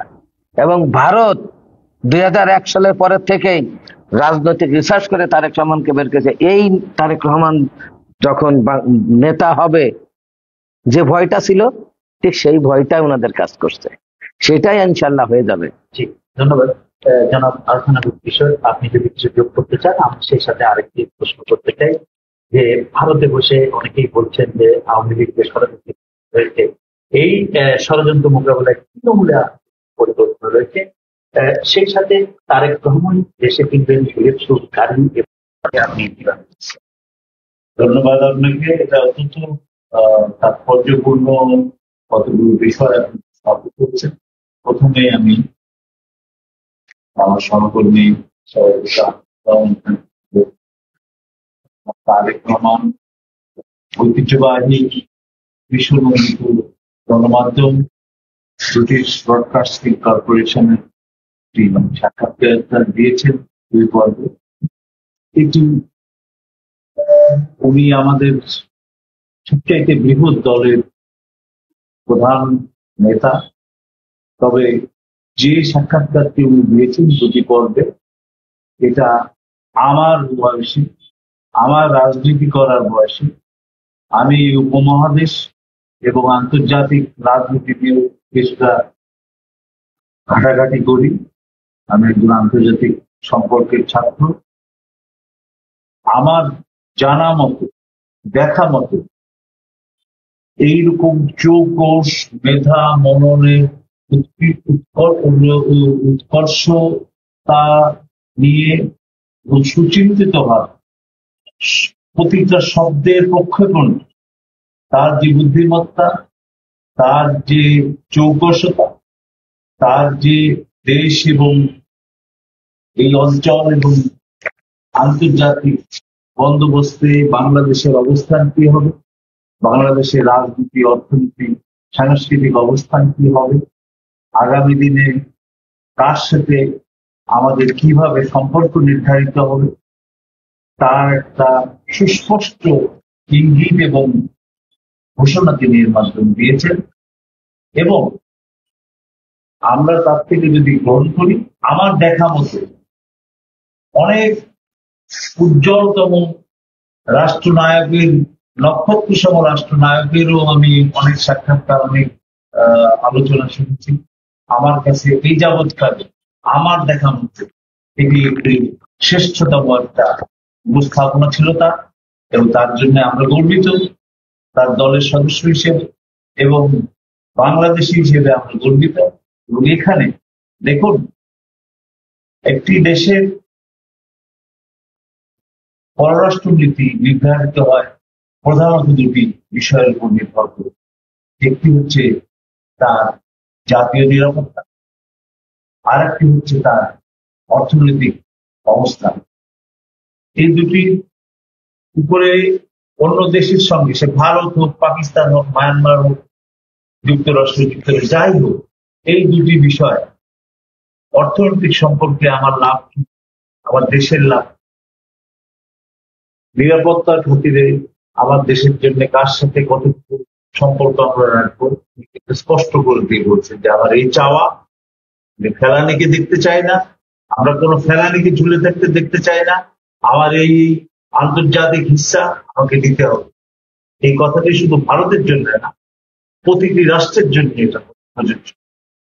আর আপনি যেটা বলেছেন যে ভারতে যে ফ্যাসিস্ট হাসিনা, দেখি ফ্যাসিস্ট হাসিনাকে আমি এখন এত বছর পরে এই বয়সে এসে মূল্যায়ন করে একটি ডেড ফোর্স হিসেবে, বাতিল একটি সংগঠন, বা একটি আজকে যেরকম 1947 সালের পরে হিটলারের নাজি দল জার্মানি যেরকম একটি বাতিল দলে পরিণত হয়েছিল এবং অদ্যাবধি সে দলটি নিষিদ্ধ সারা পৃথিবীতে, যার মার্কাটি পর্যন্ত নিষিদ্ধ।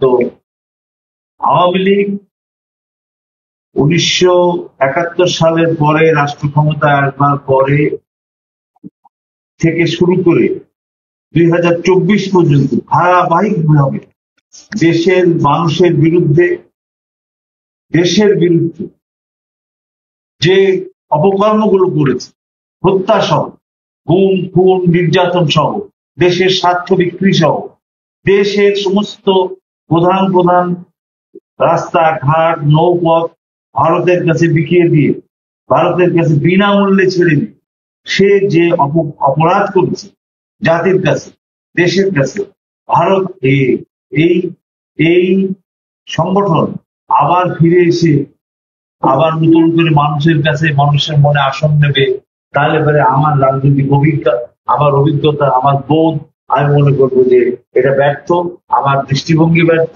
আমার অভিজ্ঞতা ব্যর্থ। আমি মনে করি না এই শক্তি এই একই নামে আবার কোনোদিন এসে এদেশে রাজনৈতিক অঙ্গনে মাথা চালাবে। দেখেন কি অংশ 20% বা 40% বা 20%, তাদেরকে বাদ দিয়ে আপনারা কিভাবে ভালো 34% জনগোষ্ঠীর কথা বলছেন যারা আওয়ামী লীগকে ভোট দিত বা আওয়ামী লীগের সরাসরি ছিল, এখন ধানের শীষে ভোট দিল না।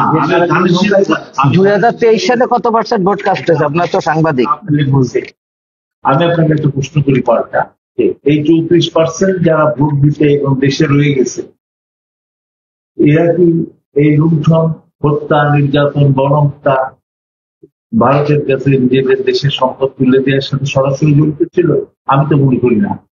এবং জার্মানিতে হিটলারের যে সমর্থক ছিল, নাজি পার্টির যে সমর্থক ছিল, জার্মানিতে তাদের নিষিদ্ধ হয়ে যাওয়ার পরে, তারা নির্বাসিত হওয়ার পরে ওই জনগোষ্ঠী কি জার্মান থেকে চলে গেছিল না? ওরা ওই সমাজ ব্যবস্থা, ওদের রাজনীতিতে এরাও আমার একইভাবে আওয়ামী লীগের কর্মকাণ্ডে দেশের রাজনৈতিক পরিবেশ উপর এবং এর বিচার দ্রুত সম্পূর্ণ ছিল রাজনীতিতে কি ইতিবাচক প্রভাব অবশ্যই। এবং এই সরকারের বা আমাদের যারা সামনে যারা নির্বাচিত হয়ে আসবে, তাদের প্রধান দায়িত্ব হলো ঘটে যাওয়া যে গণহত্যা, ঘটে যাওয়া যে নির্যাতন, ঘটে যাওয়া যে ফ্যাসিজমের প্রতিটা অঙ্গে যে কালিমা, যে ক্ষত, সেই ক্ষত দূর করবার জন্য ঐতিহাসিক ভাবে এই জিনিসগুলোকে চিহ্নিত করবার জন্য আগামী প্রজন্মের কাছে একটি দৃষ্টান্তমূলক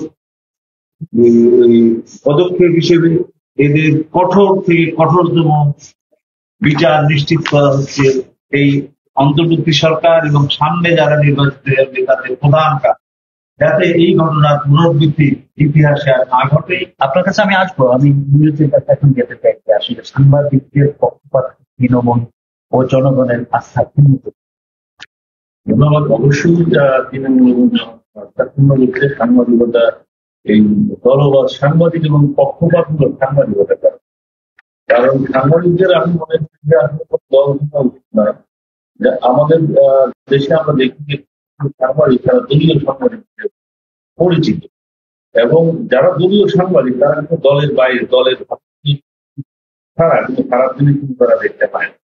এবং এক গ্রুপ এবং আর গ্রুপের সাথে মানে দ্বন্দ্ব, ফেসাদ এগুলো করার জন্য তারা কিন্তু অনেকটাই দায়ী। তাদের সংবাদ, এক পাইকে সংবাদ প্রকাশ করার কারণে অনেক সমাজে অনেক ক্ষতি হয় এবং দাঙ্গা লেগে যায়, দ্বন্দ্ব লেগে যায় দলের পক্ষ। আমি মনে করি যে দলবাদ সাংবাদিকতা, সাংবাদিকতার কোনো দল থাকা উচিত নয়। আমরা দেখেছি যে আমরা যে 17 বছর যে আওয়ামী লীগের দুঃশাসন মন্ত্রী, এই আওয়ামী লীগ সরকার এই দুঃশাসনটা চালাইতে পারছে শুধুমাত্র দলবাদ সাংবাদিকতা। আমি মনে করি যে শেখ হাসিনা এত স্বৈরাচারী হয়ে ওঠার পিছনে কিন্তু সাংবাদিকতা তাই অনেক, কারণ সাংবাদিকরা একটা অংশ থেকে আস্তে আস্তে সুবিধা নিয়ে তারা মানে অন্ধ হয়ে গেছিল। আপনারা বলেন যে সাংবাদিকতা জাতির কি আইন, সমাজের আইনটা বলে, কিন্তু সেই আইনে কিন্তু মানে নোংরা হয়ে গেছিল, মানে হয়ে গেছিল, বিভিন্ন রকম ময়লা আবর্জনা করে দিত, চেহারা তুমি দেখা যেত। আপনি অত্যন্ত মারাত্মক এবং গুরুত্বপূর্ণ কথা বলেছেন। আমাদের বোঝা উচিত, বোধতম হওয়া উচিত যে আসলে সাংবাদিকের দল হয় না। আপনি যদি ভালো মন্দ আপনি যদি না তুলে দেন, তাহলে এই যে আজকে আমরা বসে, তাই না, ওনারা না আসলেও পারে। ওনারা বলছেন যে গ্রুপিং নাই প্রতিযোগিতা। হ্যাঁ, গ্রুপিং কিন্তু আছে। তৃণমূলে আপনি কাজ করেন, আমিও কাজ করি, ফরিদ ভাই সিনিয়র রাজনীতিবিদ আছেন, এখানে দুইজন আছেন, তারাও করেন, কিন্তু হয়তো এখন বলতে পারছেন না। কিন্তু আমরা আত্মসমালোচনা, তাদের দলের কিন্তু সমালোচনা করছি, এটাও কিন্তু আমাদের স্বাধীনতা। আমরা এক পক্ষ হয়ে কাজ করছি না। এখানে আওয়ামী লীগের কথা বলছি, আমাদের সাংবাদিক সমাজের কথা বলছি। আমি যে জিনিসটা জানি, আপনি এই বিষয়ে কিছু আর যোগ করবেন যে এই যে আওয়ামী লীগের বিচার হওয়া উচিত কিনা, বা দ্রুত বিচার পেয়ে তাদের কি আবার রাজনীতিতে ফিরে? অপরাধীদের বিচার দাবি করছি। এই দেশের সম্পদ লুণ্ঠন করে বিদেশে তারা বেগম পাড়া বানিয়েছে এবং সমস্ত সম্পদের ম্যাক্সিমাম ব্যাংক ডাকাতি তারা করেছে এবং খুন গুম রাহাজানি যা করেছে তার এই দেশের ভোটাধিকার হরণ করেছে। ভোট আছে 34% বলেছে। আমি মনে করি যে তাদের 34% ভোট নাই। আপনি গত বিভিন্ন নির্বাচনে দেখেছেন, স্থানীয় নির্বাচন থেকে শুরু করে জাতীয় নির্বাচন পর্যন্ত ভোট হাজিরা দেখাইছে, ডাকাতি ভোট করে দিনের ভোট রাতে নিয়েও 14% ভোট দেখাইছে। তাহলে তাদের যে 34% ভোট বলছেন, আমি এটা মানতে রাজি নয়। কারণ আওয়ামী লীগ বাধ্য করে করাইছে, কিন্তু তারা গোপন ভোটে কিন্তু তাদেরকে কোনো ভোট দেয় নাই। তাদের ভোট ওই 3-4%ই, এইটাই সঠিক। ধন্যবাদ জনাব পিপুল খান। আমরা অনুষ্ঠানের প্রায় শেষের পথে চলে আসছি। আমরা আপনাদের যে তৃণমূলে যে কমিটিগুলো হয়েছে আমরা দেখতে পাচ্ছি, অনেক সময় আপনাদেরই একটা অংশ বা দেখা যাচ্ছে যে আর একটা গ্রুপ ফেসবুকে কিন্তু স্ট্যাটাস দেয়, আমরা কিন্তু সেখান থেকে দেখি বা এবং দেখি যে আপনার যারা আওয়ামী লীগ তুলেছে তারা পদ পদবি পেয়ে যাচ্ছে। এটা কিন্তু আপনি জানেন, এই বিষয়ে আপনার দৃঢ় বক্তব্য আছে, আমি দেখেছি ফেসবুকে আপনি কঠিন বক্তব্য দিয়েছেন। এইটা আসলে কতটুকু নিরসন করতে পেরেছেন? সেই সাথে মাগুরার বিএনপি বিভাজন নিরসনে তৃণমূলের নেতাদের কি ভূমিকা থাকা উচিত? আমরা অনুষ্ঠানের শেষ পর্যায়ে চলে এসেছি, যতটুকু সংক্ষেপে বলেন। বিষয়টা হলো যে আমি তৃণমূলে কাজ করেছি, করতে গিয়ে দেখেছি যে আসলে আমাদের যেরকম বলছেন যে আওয়ামী লীগের লোকজন আমাদের কমিটি ঢুকছে, এরকম না। এরকম হয়েছে যে আমাদের বিএনপির যারা নেতাকর্মী ছিল, যাদের বিভিন্ন এলাকায় প্রভাব ছিল, ভোট ছিল যেসব মানুষের কাছে, তাদের চরিত্র হরণ করেছে এই আওয়ামী লীগ। আওয়ামী লীগ বাধ্য হয়েছে সর্বক্ষেত্রে, বাংলাদেশটাকে এমন কোন সেক্টর নয় যে সেখানে নোংরামি করে নাই। আওয়ামী লীগের বিএনপির নেতাদেরকে এমন আছে তারা জানেও না তাদের কমিটির নাম দিয়েছে, এরকম নজির আছে। আবার বিএনপির মানুষকে মামলায় ফেলে, হামলা করে, বিপদে ফেলে তাদের কাছে টেনে নিয়ে তাদের চরিত্র হরণ করেছে এবং আমাদের অনেকেও শক করেও গিয়েছে। এরকম আছে, সব করেও গিয়েছে। এখন আবার হয়তোবা কিছু দুর্বল চিত্রের মানুষ যারা থাকে, তারা শেখ হাসিনার ওই যে বলি 41 সাল পর্যন্ত ক্ষমতায় থাকবো, এতে তারা দুর্বল চিত্রের মানুষ, তারা কিছু ভীত সন্ত্রস্ত হয়ে আওয়ামী লীগের শরণাপন্ন হয়েছে।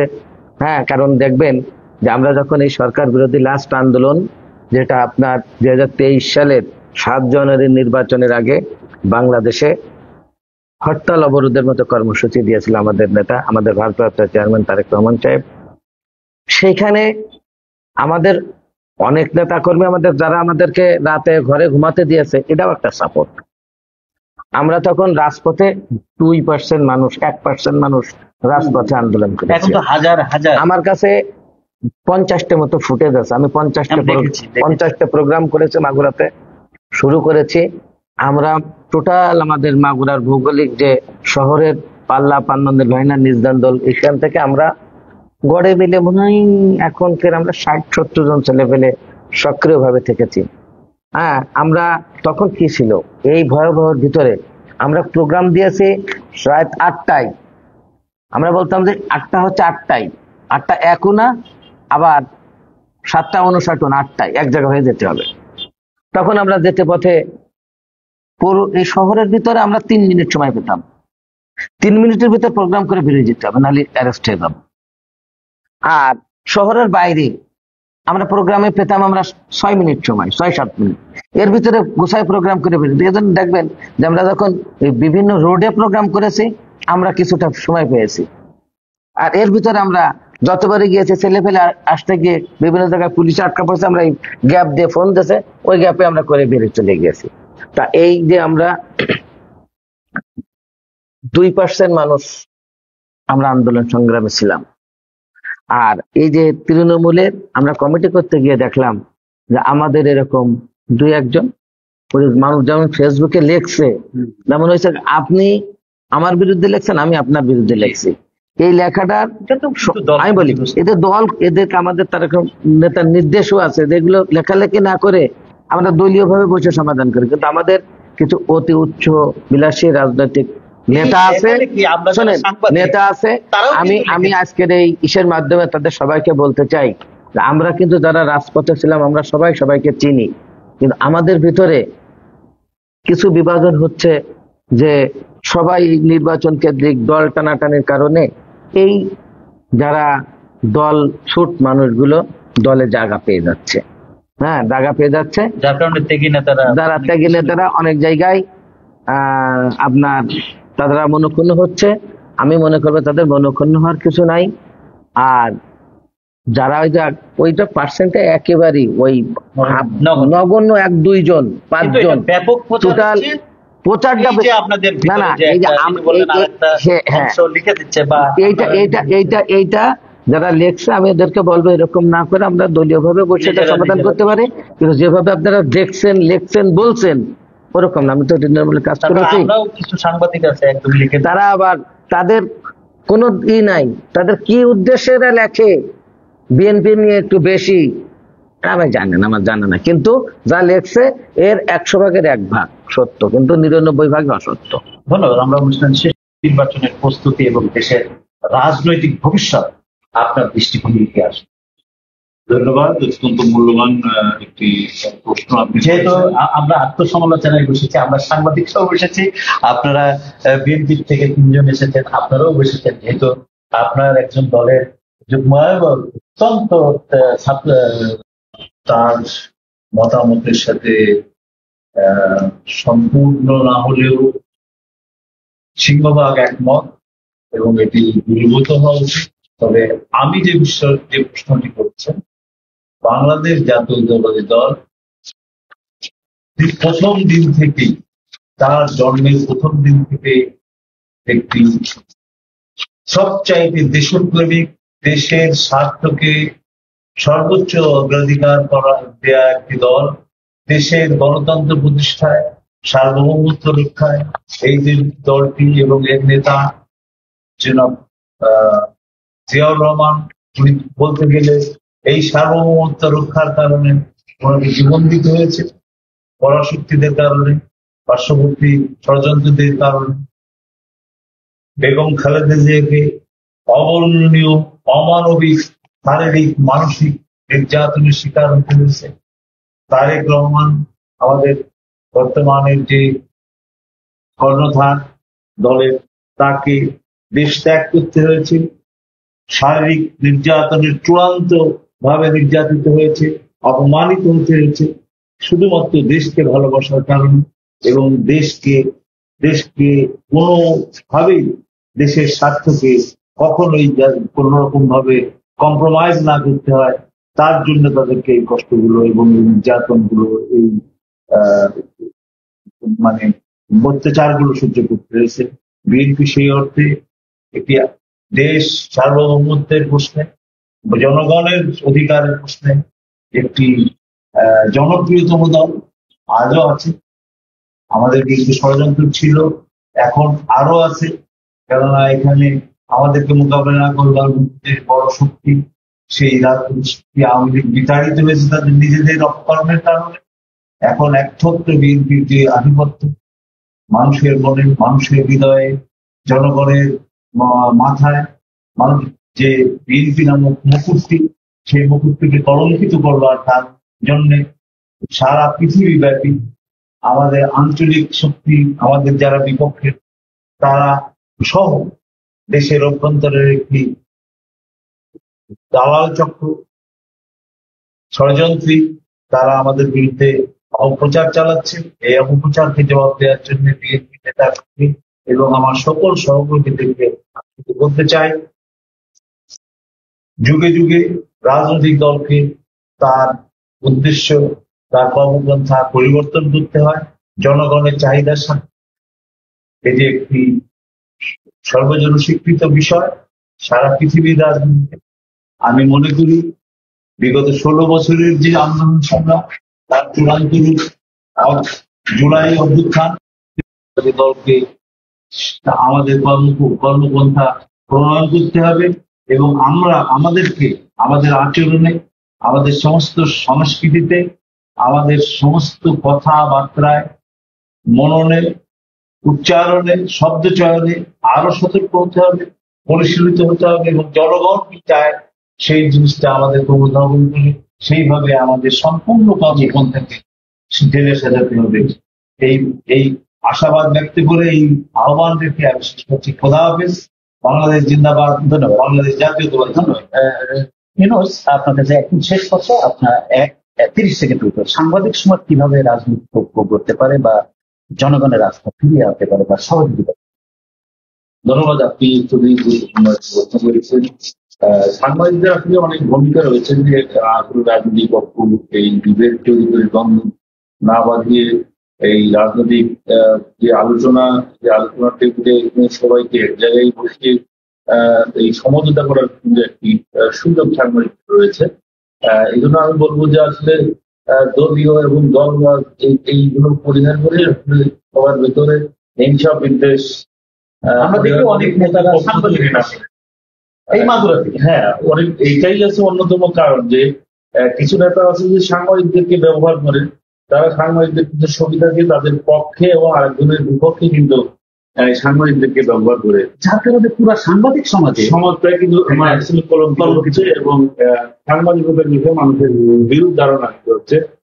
যার কারণে মনে করি যে সাংবাদিকতা, আমরা যে আলোচনা অনেক সাংবাদিক আমাদের বিপদকে, আগে দেখবেন যে আপনি একটা বিষয় সাংবাদিকরা দিলেই ওই জিনিসটা বিশ্বাস করতেন। এখন কিন্তু মানুষের মধ্যে সেই বিশ্বাসটা মানে খুবই কমে গেছে যে এটা আসলে মানে যে আসলে এটা সত্য না, যে আসলে মিথ্যা। সত্য মিথ্যা নিয়ে একটা মানুষের প্রতিক্রিয়া দিলে সাংবাদিকদের আপনি এখান থেকে বেরিয়ে আসা উচিত এবং সঠিক এবং বস্তুনিষ্ঠ সংবাদের মাধ্যমে শৃঙ্খলা ফিরিয়ে আনা আমি মনে করি। আমি একদম অনুষ্ঠানের শেষ পর্যায়ে চলেছি, ছোট করে উত্তর দেব, 1 মিনিট বা 30 সেকেন্ড। একই প্রশ্ন, জাতীয় রাজনীতিতে একটি সুস্থ ও ক্রেডিবল নির্বাচন নিশ্চিত করতে দলের কৌশল ও পদক্ষেপ কি হওয়া উচিত এবং মাগুরাবাসীর উদ্দেশ্যে আপনাদের ছোট ছোট কিছু। দেখুন, আমাদের সর্ববৃহৎ গণতান্ত্রিক দল জাতীয়তাবাদী দল, আমাদের তৃণমূল থেকে শুরু করে কেন্দ্র পর্যন্ত আমাদের ত্যাগী নেতাদের দ্বারা পরিবেষ্টিত। আমি বলতে চাই যে তৃণমূলে যারা আছে তারা কিন্তু ধানের শীষ ধরেই আছে। এই ধানের শীষের মাধ্যমে তাদের মাধ্যমে ঐক্যবদ্ধ বিএনপি হবে এবং তাতে জাতির জন্য আমরা একটা অবদান রাখতে পারবো, আমার দল একটা অবদান রাখতে পারে। কারণ আমরা মুক্তিযোদ্ধার দল, আমাদের নেতা শহীদ জিয়া একজন মুক্তিযোদ্ধার ঘোষক, আমি নিজেও মুক্তিযোদ্ধা এবং আওয়ামী লীগের ষড়যন্ত্র আমরা সব দেখেছি। আজ যদি আমার নেতা শহীদ জিয়াউর রহমান বেঁচে থাকতেন তাহলে দেশ অনেক উন্নতি হতো এবং জিডিপি অনেক ঊর্ধ্বে চলে যেত। যাই হোক, আমি আশা রাখবো যে আমরা সম্মিলিতভাবে দল বল নির্বিশেষে শেখ হাসিনা এবং আওয়ামী লীগ যে অবস্থায় রেখে গেছে দেশটা জঞ্জাল মুক্ত করে আমরা সবাই ঐক্যবদ্ধভাবে দেশটাকে গড়বো, এই আশা ব্যক্ত করে আমার বক্তব্য।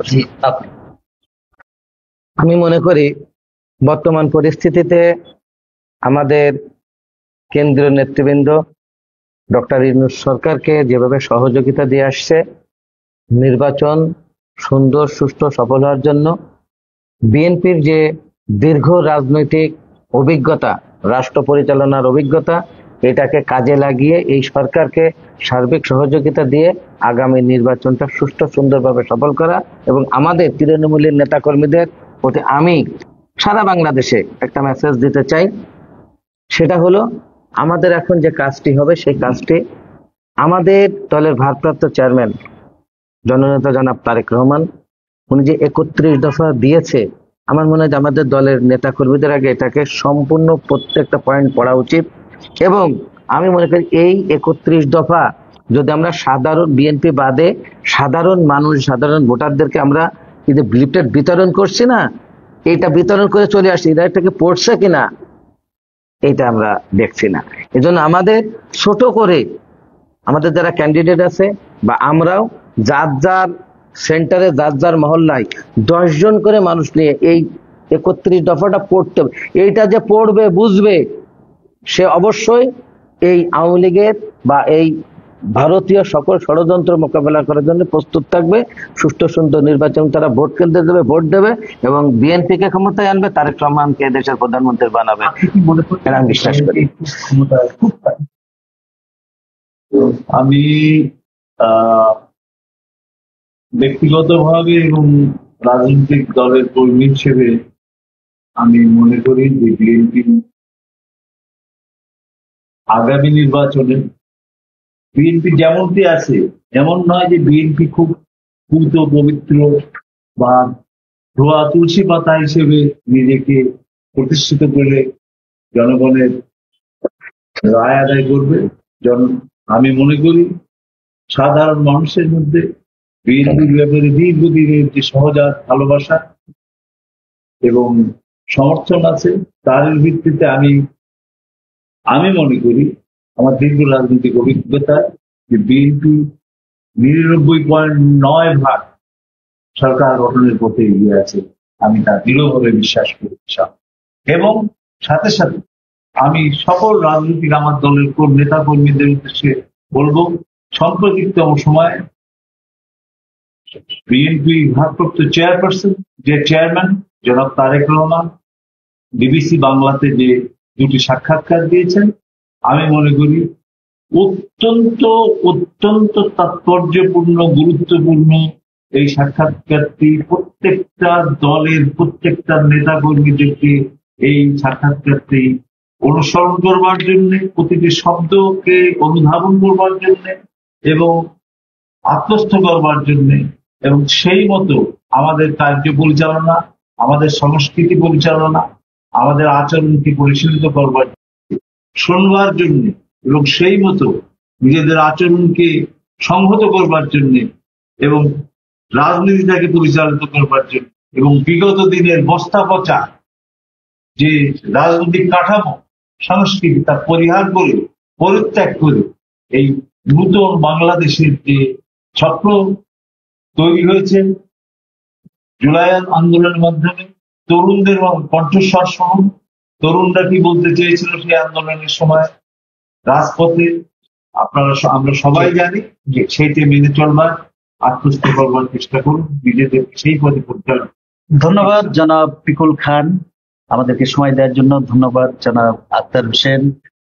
কষ্ট করে অনুষ্ঠানে আসার জন্য ধন্যবাদ জনাব আহসানুল কিশোর। আরো অনেক প্রশ্ন ছিল কিন্তু করতে পারলাম না সময়ের অভাবে। ধন্যবাদ জনাব ইমরুল, তরুণ সাংবাদিক এবং সাংবাদিকতায় উচ্চতর ডিগ্রি নিচ্ছেন, আশা করি আরো ভালোভাবে সাংবাদিকতা করবেন। দেখুন, আমরা দেখতে পাচ্ছি মাগুরাতে দীর্ঘদিন ধরেই সামাজিক দ্বন্দ্ব, গোলাযোগ বিভিন্ন সময় হয়েছে। গত আওয়ামী লীগ সরকারের সময়ও হয়েছে। সেখানে বিচার কতটা ছিল সেটা দর্শক আপনারা জানেন, মাগুরাবাসী জানেন। সেটারই ফলশ্রুতিতে আমরা দীর্ঘদিন যে ন্যায় বিচার বা বিচারের অভাব কিনা, সেই ক্ষেত্রে এই যে আঘাতটায় যে ঘটনাটি ঘটেছে, একজনের পা কেটে ফেলেছে একটা সামাজিক দ্বন্দ্বে, সালিশের পরবর্তীতে, এই ধরনের ঘটনার পুনরাবৃত্তি যাতে না হয়, সেই সাথে আজকে আপনারা যে দলের ভেতরকার গভীর যে আলোচনা, যে তৃণমূলে বিভাজনের সৃষ্টি হয়েছিল, সেটি এই আলোচনা থেকে আপনাদের তৃণমূলের নেতাকর্মীরা পরিষ্কার হবেন এবং দর্শকরাও কিন্তু হতাশাগ্রস্ত ছিল যে বিএনপির ভিতরে এই বিভাজন। আশা করি আপনারা এই আলোচনায় পরিষ্কার হয়ে গেলেন যে আসলে বিভাজন আছে কিনা। জনাব আলমগীর হোসেন, আপনাকে ধন্যবাদ যে আপনার এই দীর্ঘ স্ট্যাটাস, সেই স্ট্যাটাসের আমি পড়ে দেখেছি এবং আমাকে অনেকেই বলেছে যে আপনি একটু উদ্যোগ নেন। সেই কারণেই এই উদ্যোগ নেওয়া। আপনারা তিনজন এবং সাংবাদিক আপনিও এসেছেন এসএস মিডিয়া অনলাইন মাগুরা টকের পক্ষ থেকে, আপনাদেরকে ধন্যবাদ। মাগুরার ঐতিহ্য ত্যাগ এবং আন্দোলনের জন্য সত্য কিনা সেটা জনগণ আপনাদের কাছেই প্রশ্ন রাখলাম। তবু আশা আছে ঐক্য, সততা ও ত্যাগের মাধ্যমে মাগুরা আবার গণতন্ত্র ঐক্যের প্রতীক হবে। এই বলে আমি শাহিনুল ইসলাম বিদায় নিচ্ছি। ভালো থাকবেন, সুস্থ থাকবেন, আল্লাহ। শস্যে ভরা, বাওরে ঘেরা মোহনীয় মাগুরা। শিক্ষা, সংস্কৃতি, আন্দোলন, সংগ্রাম, রাজনীতি এই সকল ক্ষেত্রে ভূমিকা রেখেছে এই ছোট্ট জেলা মাগুরা। অনুষ্ঠানটি সঞ্চালনা ও পরিচালনা করেছেন শাহিনুর ইসলাম।